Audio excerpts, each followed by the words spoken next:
Update on the BRRRR. Next week, it's gonna be all painted. It's gonna be a lot different. Upstairs. This is our bathroom. Going down there, over here. This is our new vanity right here.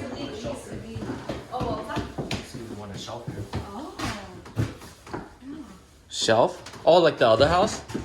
Maybe just leave it. Yeah, they just painted everything. Painted the ceilings. Got these new trims. Painted this bathroom. Window trims. They're looking like they're painting out the doors right here. You know, we got the 2 bedrooms up. We got the closets in here now. This is the drawer for the kitchen. Painting that. What I'm gonna do in here is actually gonna put carpet in here. Carpet and then flooring, carpet over here. In the kitchen. Do you want me to record for you? No. Yeah, I guess what people want to know is like, how much does everything cost? More than 100,000. 100,000. All right, so how much do you think? Some too, right? Huh? Yeah. All right, so Young, typically how much does a kitchen like this cost? With this? Yeah, so like the painting, the countertop was what, like 2 to 3 grand, right? No, that kind of top's gonna, of course, that's gonna be like 4,000 or 5,000 right there, 4 or 5,000. including the sink, because he's providing the sink. Oh, and the sink. Otherwise, we can purchase our sink ourselves.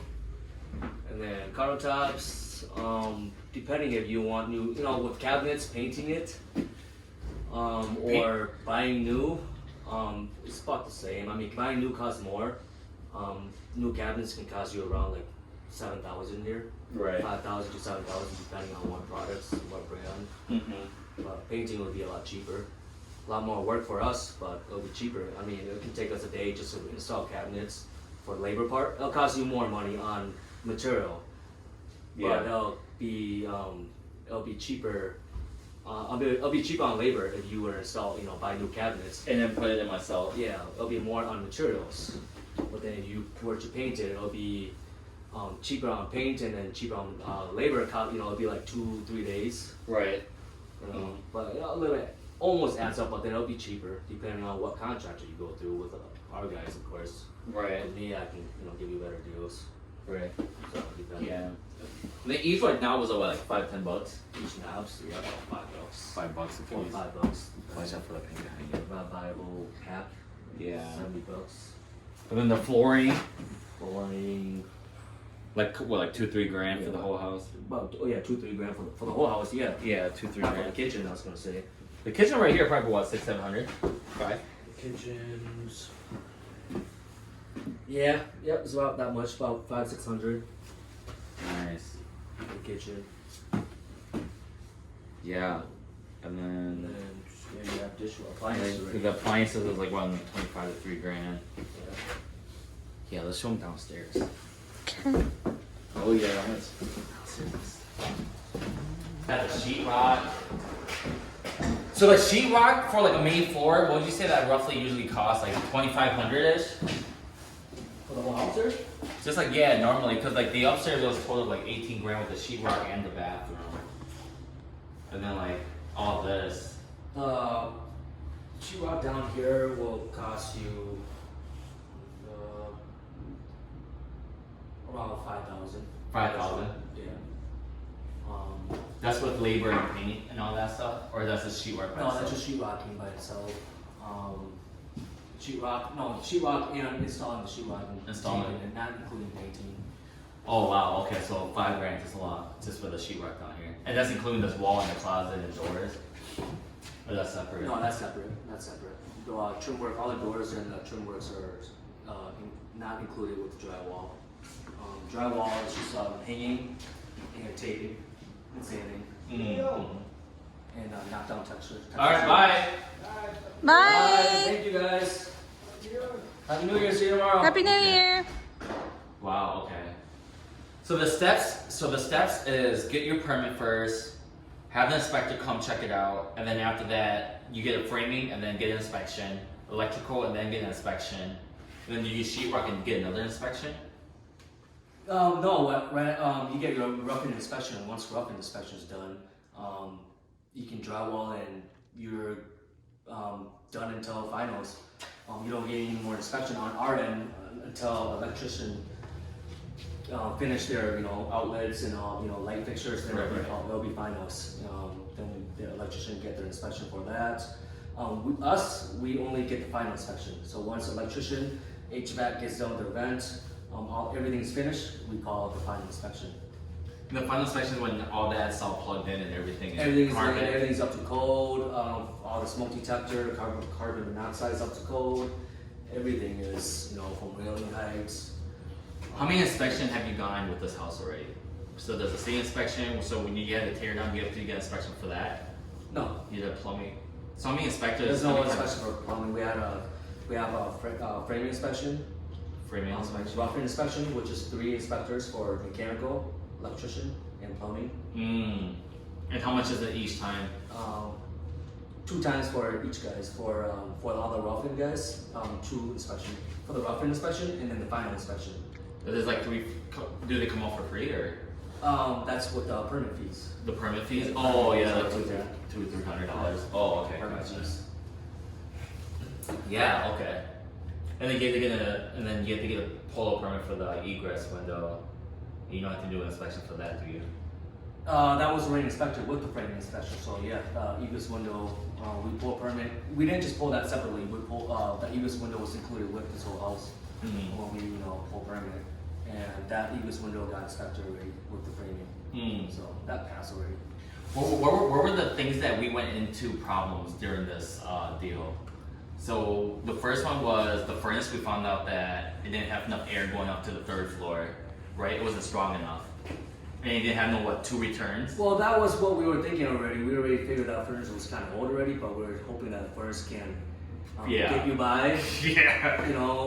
But then with the extra rooms and the room upstairs for the upstairs second level wasn't even considered as a living space up there. It was an incomplete room pretty much. For the heat supply going up to that room and the bathroom, and then the supply and heat going to this room, we need a bigger furnace because there's not enough room in the furnace. So we need a new bigger furnace anyways. And then we had to get a new water heater because of the space, right? Yeah, we need a new water heater because the water heater it's not big enough for 4 bedrooms and 3 bathrooms. This water heater is big enough. It's a 30-gallon, so it's big enough for I'd say 3 bedrooms, 2 bedrooms, 3 bedrooms.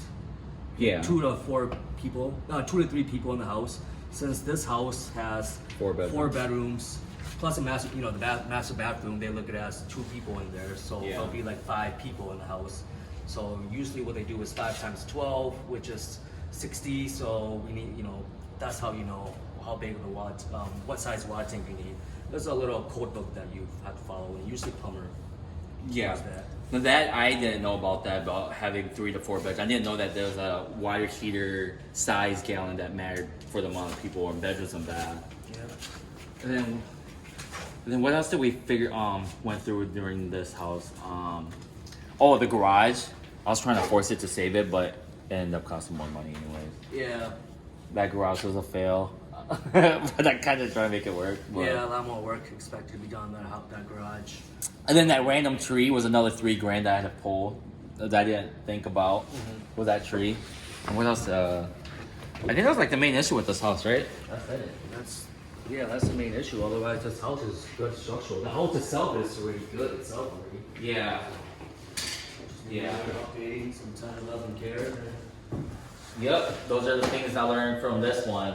The other one went so perfect, where there wasn't even much. The only thing that was like that drain and then that line, but Yeah. this one ended up being. I think the one thing I failed on this one was I fell in love with the house too much. Next door neighbor. Yeah, next door neighbor. I fell in love with the deal too much, and then I was making an emotional decision versus the I don't know, just looking at the house. Just kind of new. Like deep in my heart, I already knew that furnace was bad, the AC was kind of bad in the garage, but I kept on lying to myself that it was gonna be okay. It's location. That is the location, and it was so next to my house. But yeah, I got emotionally attached, and I think that kind of bit me, just a little bit. Yeah, because we came in here, I thought it was gonna be 20 grand, and while we went up to like probably 85 grand right now.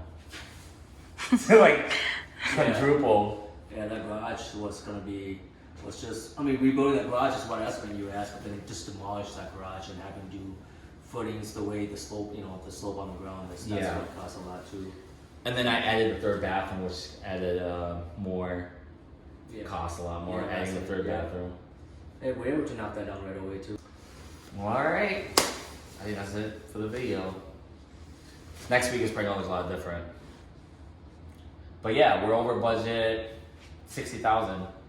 But the house will go up another 30. We'll see where the house appraises at. We shall see. Cool. See? I think that's good to know. I learned a lot. All right, say bye. Peace out.